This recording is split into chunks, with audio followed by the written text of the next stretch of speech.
La situación problema que vamos a analizar es un derrame de petróleo de un ducto de Pemex en Cadereyta, Jiménez, Nuevo León, en el año 2010. Este tuvo muchos impactos ambientales como tanto económicos. Queremos analizar cuál es la mejor manera para poder separar el petróleo del agua y también reflexionar sobre sus impactos ambientales como sociales. Para primero poder entender qué es lo que tenemos que separar del agua, tenemos que entender otro tema. ¿Qué son los hidrocarburos? Bueno, los hidrocarburos son compuestos orgánicos los más sencillos que existen y solo contienen átomos de carbono e hidrógeno. Estos tienen características de ser no polares y estar clasificados en muchas ramas diferentes, como son los alifáticos, los aromáticos, después de los alifáticos vienen los saturados y los insaturados, de los saturados vienen los alcanos y los insaturados vienen los alquenos y los alquinos. Indica la manera en la cual los electrones se estructuran, comunican u organizan en un átomo de acuerdo con el modelo de capas electrónicas, en el cual las funciones de ondas del sistema se expresan como un átomo. Es importante ya que determinan las propiedades de combinación química de los átomos y por lo tanto su posición en la tabla periódica de los elementos. Los electrones de valencia son los electrones que se encuentran en la capa de mayor nivel de energía del átomo, siendo estos los responsables de la interacción entre átomos de distintos elementos o entre los átomos del mismo elemento, también siendo utilizados en la formación de compuestos debido a que presentan facilidad para formar enlaces. Los tres elementos que se presentan en este reto son el hidrógeno, carbono y oxígeno principalmente. El hidrógeno cuenta con una configuración electrónica de 1s1 y tiene un electrón de valencia. El carbono tiene una configuración electrónica de 1s2, 2s2, 2p2 y tiene 4 electrones de valencia. Y el oxígeno tiene una configuración electrónica de 1s2, 2s2, 2p4 y tiene 6 electrones de valencia. La periodicidad química es la base de una clasificación de todos los elementos químicos fundamentada en sus números atómicos y en sus propiedades químicas. Las principales propiedades químicas de estos tres elementos se pueden ver a continuación, que son el punto de fusión, de ebullición, la electronegatividad, la afinidad electrónica y la energía de ionización. La estructura de Lewis es una representación gráfica que muestra los pares de electrones de enlaces entre los átomos de una molécula y los pares de electrones solitarios que puedan existir. Son representaciones adecuadas y sencillas de iones y compuestos que facilitan el recuento exacto de electrones y constituyen una base importante, estable y relativa. A continuación podemos ver que el oxígeno tiene sus 6 electrones en su estructura de Lewis, el hidrógeno cuenta con su único electrón y el carbono con los 4 electrones, donde la forma en que se acomodan es muy importante. No se pueden poner al azar, tienen una estructura ya determinada. El enlace químico que predomina en este tipo de elementos es el enlace covalente no polar. Es un tipo de enlace químico en el que dos átomos que poseen electronegatividades similares comparten electrones para formar una molécula. Este tipo de enlace predomina en los compuestos de hidrocarburos. La geometría molecular se refiere a la disposición tridimensional de los átomos que constituyen una molécula. El metano presenta una geometría molecular de forma tetraédrica. Sin embargo, los hidrocarburos tienen muchos átomos centrales, por lo que es muy complicado saber su geometría molecular, sobre todo con el petróleo, que es el hidrocarburo que se está tratando en este reto. Con relación a las interacciones de las sustancias involucradas en la situación problema, podemos observar, tomando en cuenta la polaridad, que el agua es un compuesto polar que está formado por 2 átomos de hidrógeno y un átomo de oxígeno, y la fuerza intermolecular que presenta es la conocida como el puente de hidrógeno, una de las más fuertes de todas. Por otro lado, el petróleo está compuesto por varios hidrocarburos, principalmente parafinas, naftenos y aromáticos, así como unos cuantos alcanos. Y este tiene carácter no polar, lo que quiere decir que sus fuerzas intermoleculares son fuerzas de dispersión de London. En cuanto a los estados de agregación y el punto de fusión y ebullición de cada uno de los compuestos, podemos decir que el agua es líquida a temperatura ambiente y que sus puntos de fusión son 0 grados Celsius y 100 grados Celsius respectivamente. Mientras que el petróleo también es líquido a temperatura y presión ambiente y su punto de fusión es menos 73 grados Celsius, mientras que su punto de ebullición es 300 grados Celsius. En relación a la solubilidad de ambos compuestos, se puede decir que el agua, al ser un compuesto de carácter polar, es soluble en cualquier disolvente polar. No obstante, el agua es normalmente usada como solvente, no como soluto. En cuanto al petróleo, al este ser no polar, entonces es disolvente en compuestos no polares solamente. Por lo tanto, no es soluble en agua y es menos denso que ésta, por lo que permanece en la superficie al ser derramado en esta situación. Hablando de la viscosidad de los compuestos, se puede definir esta como la capacidad de una sustancia a resistirse al flujo.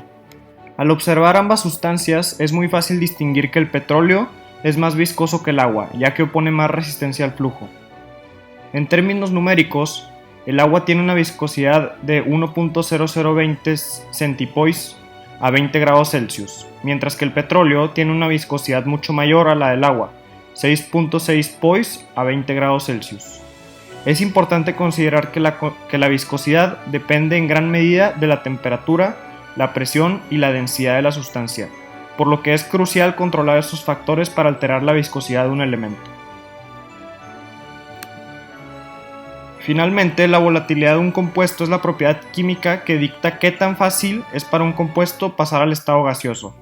Y una propiedad que se usa mucho para aumentar la volatilidad de los compuestos es la presión, ya que entre más presión, menor es la temperatura de ebullición y por lo tanto mayor la volatilidad. En el caso del agua se puede decir que no es tan volátil a condiciones normales porque su punto de ebullición es alto y sin embargo con cambios de presión su volatilidad incrementa considerablemente.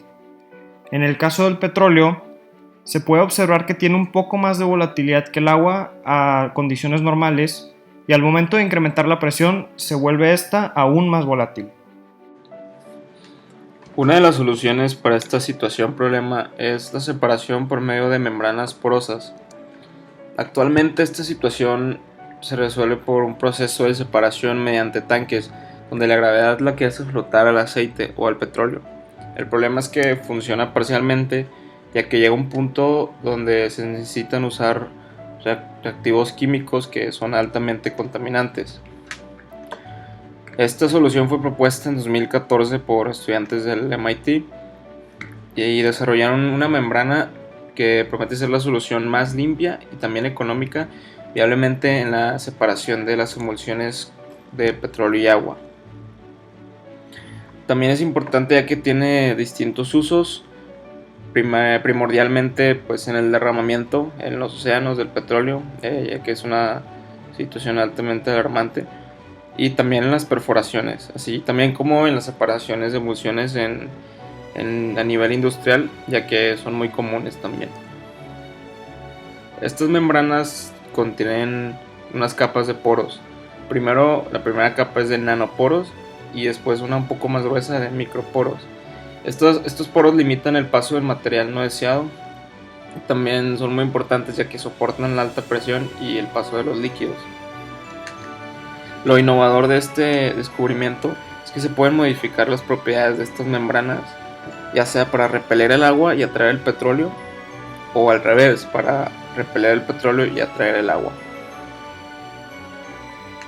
La producción de estas membranas se puede llevar a cabo en el sector industrial a grandes escalas, y esto es importante ya que haría que se reducieran los costos.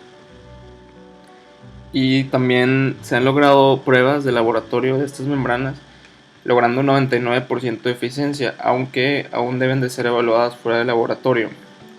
Y pues ahora mismo estos estudiantes del MIT están trabajando con la empresa Shell para hacer estas evaluaciones, para ver si es viable sacar a la venta este producto.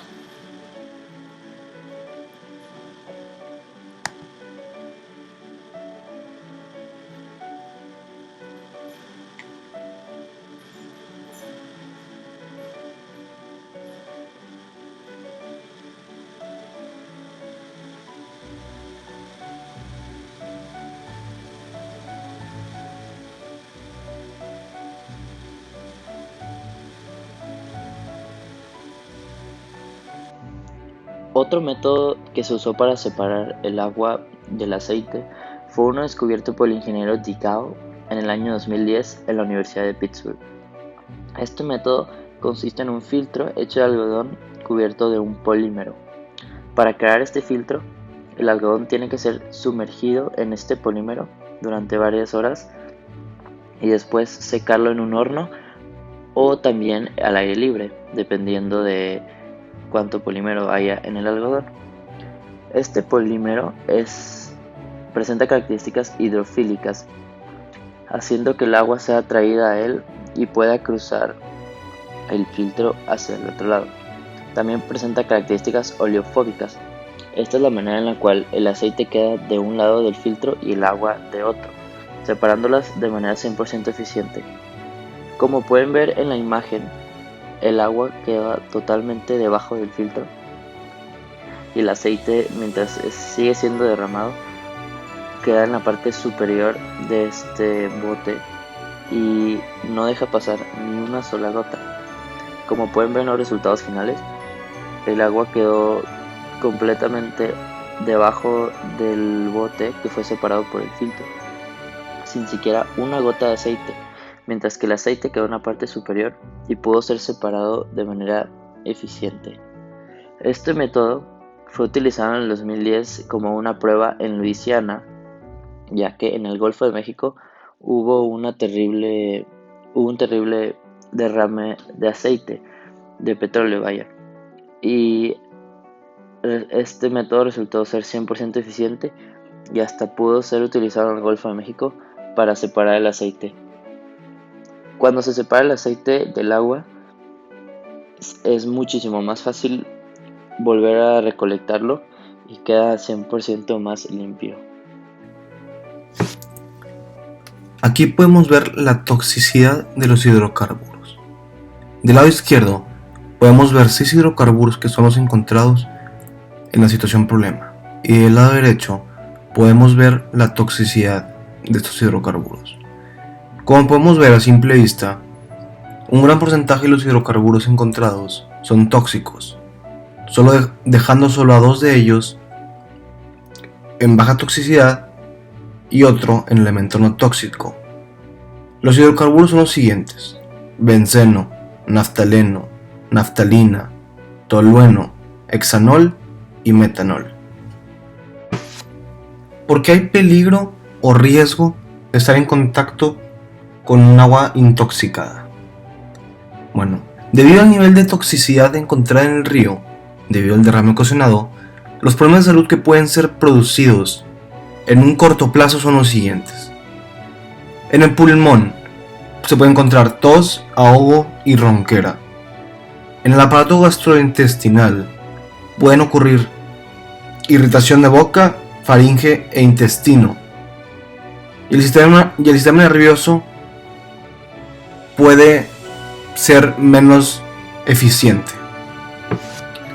Al utilizar esta misma agua contaminada para uso de ganado o cultivo, de igual manera estos productos no pueden ser ingeridos por las personas, debido a que los alimentos o el ganado puede que esté intoxicado. Entonces es recomendable no utilizar agua intoxicada para ningún uso del humano. Para finalizar, queremos hablar del derecho humano, el cual es uno de los 17 SDGs creados por la ONU, el cual es el número 6 y es agua limpia y saneamiento. De acuerdo con la UN.org, toda persona tiene el derecho al agua y saneamiento. Esto es esencial para la realización de todos los derechos humanos.